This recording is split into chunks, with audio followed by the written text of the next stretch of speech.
Beauty right now that's happening in the world is that learning is now done on your time and in your best way that you want to learn. So you can either do it through a podcast, right? You're listening to something. You can read a book, or you can read a blog. You can read a vlog. You can watch a vlog. You can watch videos on YouTube. You can research stuff via Google and read all about it. There's so many books that are being created. Not only the old school books found in libraries, but also the ones that are ebooks and the other books that are being created. And so we can consume content in order to become smarter, nowhere what we have before. And so it's given people, it's really turning the whole education system really sideways. Because before there was this attitude that you had to go to basically the curriculum of schooling in order to get what you want. Where now, as a learner, you can now say, no, this is what I want to gain from education. And you even look at it from a college perspective, a lot of the way that the curriculums are being set up is it's more friendly for the student to be able to gain what they want out in order to go where they want to go from a career, from a schooling perspective, because ultimately you want that career to be able to map back to your ability to drive income and to earn a living. And so what's happening a lot of times, and you see it right now, there's great examples online where people are literally giving out the education for free.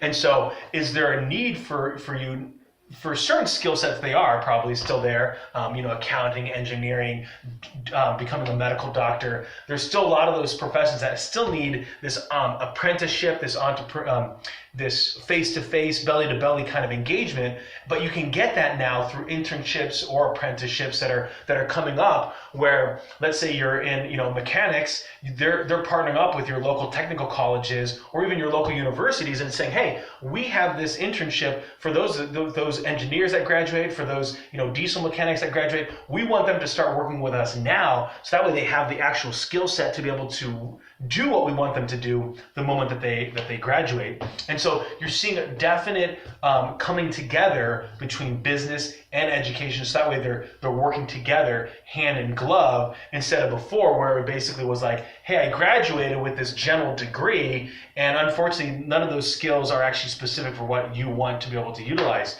And so that became a frustration for a lot of employers, is that they basically had to create an entry-level position in order to help these new graduates get to some sort of level where they're actually productive to the organization, right? So that's why you had a bunch of call centers that are created, or a bunch of data mining analysts that basically crunch data and then give it to people above them who can then analyze that data, where a lot of times the organizations are saying, no, we want you, when you graduate from college, already understanding how to analyze that data, because it's extremely important for us to be more nimble and quicker at moving forward through the landscape of business. And so the other thing that I find about learning is that it's going from, hey, I'm lecturing as a professor, listen to me, this is how it's coming out, to the learner going, no, I want to gain something. Do you have it for me? Nope, you don't. I'm going to go somewhere else, right? And so we can literally start finding the curriculum, the voice that we want to hear teach to us about a whole multitude of different topics. One of my favorites out there for kids is Khan Academy. They can learn a lot of math, a lot of government, economics, business. There's a lot of things out there on that one website. And this is an example. I know there's probably, by saying one, I'm sure I'm neglecting hundreds of others.